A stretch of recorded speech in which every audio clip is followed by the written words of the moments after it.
Russia claimed on Thursday it had shot down 105 Ukrainian drones across several regions, including 35 targeting the Moscow area, in one of the largest aerial offensives reported in recent weeks. The announcement comes amid escalating hostilities on the battlefield, even as global leaders push for a diplomatic resolution to Europe's deadliest conflict since World War II. Moscow's Domodedovo and 𝐃𝐚𝐰𝐬 airports briefly halted operations due to the drone threat. Moscow Mayor 𝐒𝐭𝐨𝐫𝐢𝐬 confirmed that multiple drones were intercepted before reaching the capital, home to over 21 million people. Meanwhile, Russia said it launched an Iskander-M missile strike in Ukraine's Dnipropetrovsk region, claiming it destroyed 2 US-made Patriot missile systems. Ukraine acknowledged damage in the area but did not confirm the weapon type. On the ground, intense fighting continues near Pokrovsk in the Donetsk region. While pro-Russian sources report breakthroughs in Ukrainian lines, President Volodymyr Zelensky acknowledged heavy fighting but made no mention of territorial losses. Russia currently occupies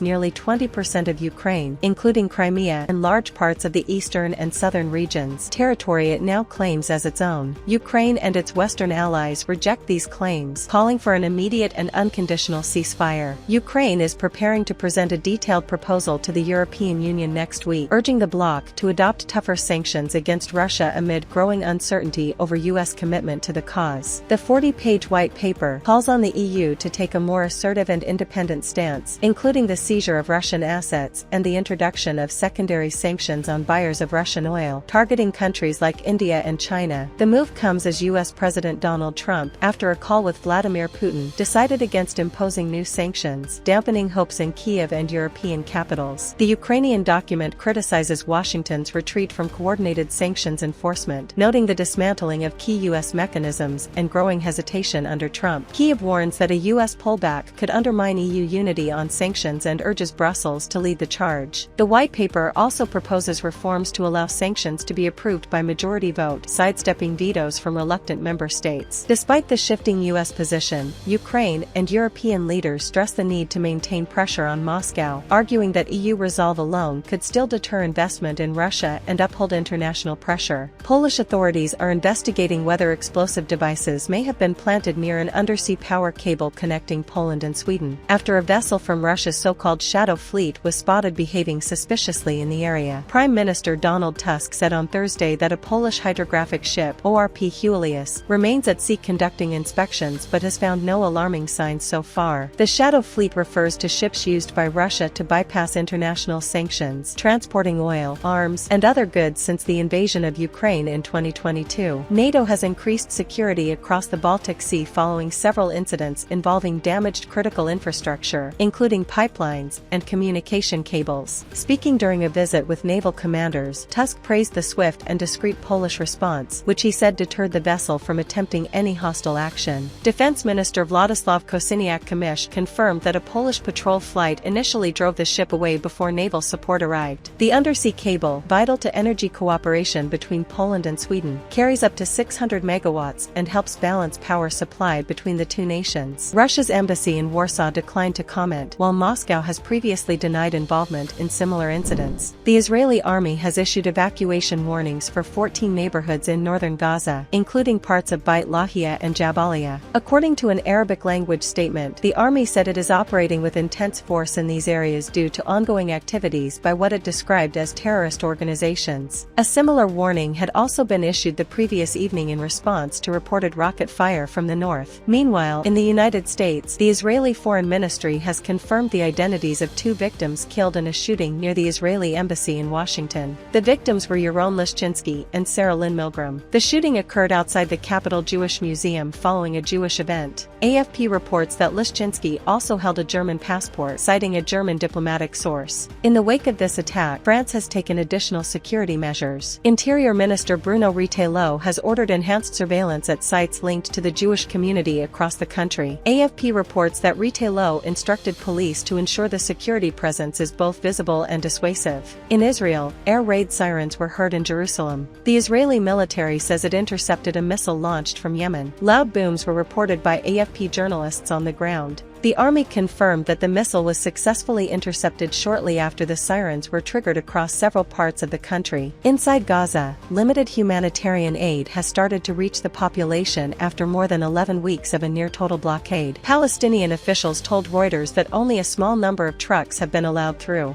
Amjad al-Shawa, director of the Palestinian non-governmental organizations network in Gaza, said just 90 trucks have entered so far. He explained that during the recent ceasefire, 600 trucks used to cross into Gaza daily. The current amount, he said, is a drop in the ocean. According to Shawa, the goal is to target the most vulnerable, describing the latest aid as merely a beginning for those who are most desperate. Some bakeries are expected to begin receiving flour to start bread distribution later today. Despite these small steps, conditions remain dire for civilians in Gaza, with widespread shortages of food, water, and medical supplies persisting across the Strip. Prime Minister Shehbaz Sharif has proposed Saudi Arabia as a neutral location for potential peace talks with India, focusing on 4 critical issues: Kashmir, water, trade, and terrorism. In a meeting with senior journalists, PM Shehbaz ruled out China as a venue, citing Indian objections, and said he hoped Riyadh could offer a mutually agreeable platform for dialogue. Stressing the need for structured diplomacy, he confirmed that Pakistan's national security advisor would lead future engagements if initiated. The Prime Minister also defended his decision to elevate Army Chief General Asim Munir to Field Marshal, stating it was made in consultation with PMLN leader Nawaz Sharif and was a recognition of exemplary leadership during the recent India-Pakistan conflict. In a separate meeting on low-cost housing, PM Shehbaz called for swift finalization of policy reforms, including the Condominium Act 2025, to boost affordable homeownership. In Beijing, Pakistan and Afghanistan agreed in principle to upgrade diplomatic ties by exchanging ambassadors, with China mediating the trilateral talks. Foreign Minister Ishaq Dar said the sides committed to ensuring their territories would not be used for cross-border terrorism, emphasizing that regional peace hinges on this principle. तो बहाने में obviously हर चीज शामिल होती है